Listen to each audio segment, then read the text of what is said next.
नमस्कार दोस्तों। चलिए आज हम करते हैं सीआईएसएफ एक्ट एंड रूल। केंद्रीय औद्योगिक सुरक्षा बल 2001। केंद्र सरकार केंद्रीय औद्योगिक सुरक्षा बल अधिनियम 1968 का 50 धारा 22 द्वारा प्रदत्त शक्तियों का प्रयोग करते हुए कुल 92 नियम बनाती है। पहला प्रश्न, केंद्रीय औद्योगिक सुरक्षा बल 2001 कब से प्रवृत्त हुआ? उत्तर है 5 नवंबर 2001। केंद्रीय औद्योगिक सुरक्षा बल नियम 2001 के तहत कुल कितने अध्याय हैं? कुल 14 अध्याय हैं। केंद्रीय औद्योगिक सुरक्षा बल नियम 2001 के तहत कुल कितने नियम हैं? कुल नियम 92 हैं। केंद्रीय औद्योगिक सुरक्षा बल के अध्याय 1 में कितने नियम हैं? अध्याय 1 में 2 नियम हैं।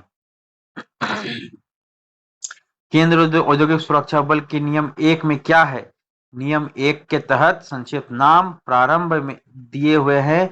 इन नियमों का संक्षिप्त नाम केंद्रीय औद्योगिक सुरक्षा बल नियम 2001 तथा यह राजपत्र में प्रकाशन की तारीख 5/11/2001 को प्रवृत्त होंगे। केंद्रीय औद्योगिक सुरक्षा बल के नियम 2 में क्या है?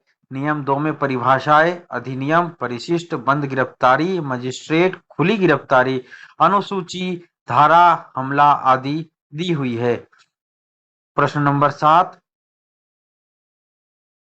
अधिनियम की परिभाषा। उत्तर, अधिनियम से केंद्रीय औद्योगिक सुरक्षा बल अधिनियम 1968 का 50 अभिप्रेत है।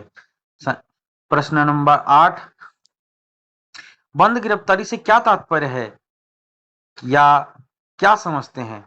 उत्तर, बंद गिरफ्तारी से किसी भर्ती किए गए बल सदस्य का उस बल या उसे बल की किसी टुकड़ी या किसी क्वार्टर गार्ड चौकी भवन या किसी गार्ड के प्रभार के अधीन शिविर के भीतर परिरोध अभिप्रेत है। प्रश्न संख्या 9, खुली गिरफ्तारी से क्या तात्पर्य है?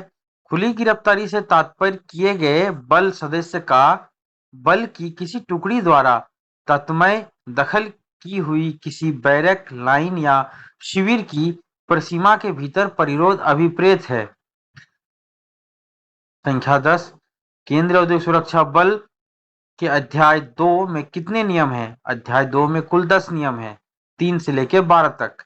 11, केंद्रीय औद्योगिक सुरक्षा बल के नियम 3 में क्या है? नियम 3 में बल के गठन के बारे में बताया गया है। बल निम्नलिखित 3 शाखाओं से मिलकर बना है जो इस प्रकार है।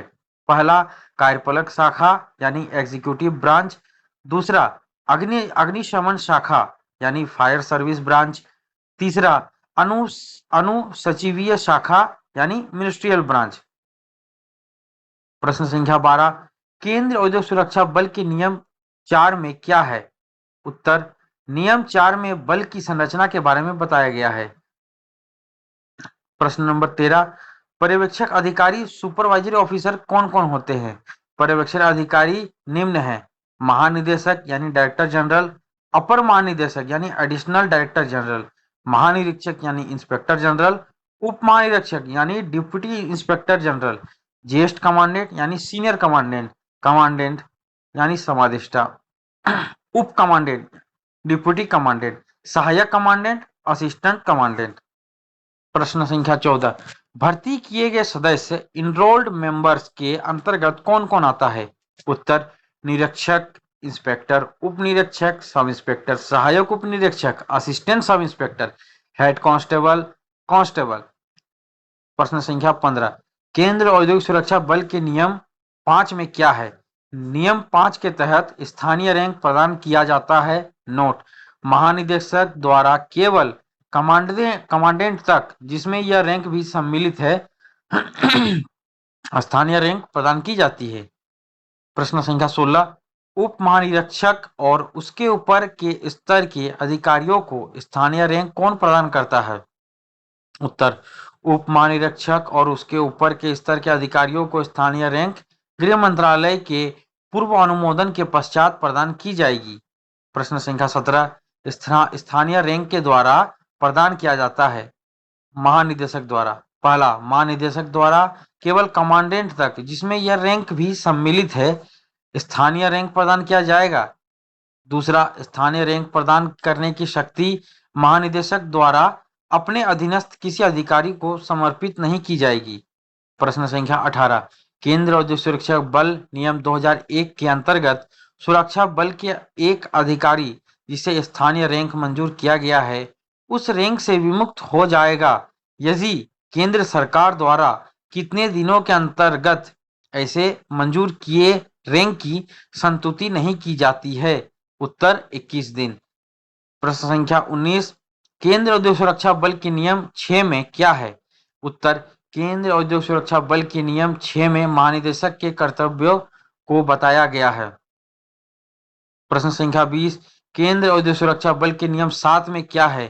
के उत्तर, नियम 7 के तहत केंद्र औद्योगिक सुरक्षा बल में सेक्टर महानिरीक्षक के कर्तव्य को बताया गया है।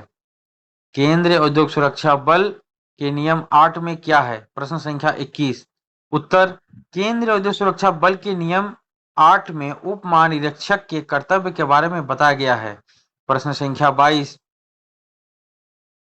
केंद्र औद्योगिक सुरक्षा बल के नियम 9 में क्या है? केंद्र औद्योगिक सुरक्षा बल के नियम 9 में प्रबंध निदेशक और महाप्रबंधक के कर्तव्य के बारे में बताया गया है। प्रश्न संख्या 23, केंद्रीय औद्योगिक सुरक्षा बल के नियम 10 में क्या है? उत्तर, केंद्र औद्योगिक सुरक्षा बल के नियम 10 में कमांडेंट के कर्तव्य के बारे में बताया गया है। प्रश्न संख्या 24, केंद्र औद्योगिक सुरक्षा बल के नियम 11 में क्या है? केंद्र औद्योगिक सुरक्षा बल के नियम 11 में उप कमांडेंट के कर्तव्य के बारे में बताया गया है। प्रश्न संख्या 25, केंद्र औद्योगिक सुरक्षा बल के नियम 12 में क्या है? उत्तर, केंद्र औद्योगिक सुरक्षा बल के नियम 12 में सहायक कमांडेंट के कर्तव्य के बारे में बताया गया है। तो आज के लिए बस इतना ही दोस्तों। आज पहले पहले भाग में हमने कुल 25 प्रश्नों का उत्तर के साथ हमने सॉल्व किया। धन्यवाद दोस्तों।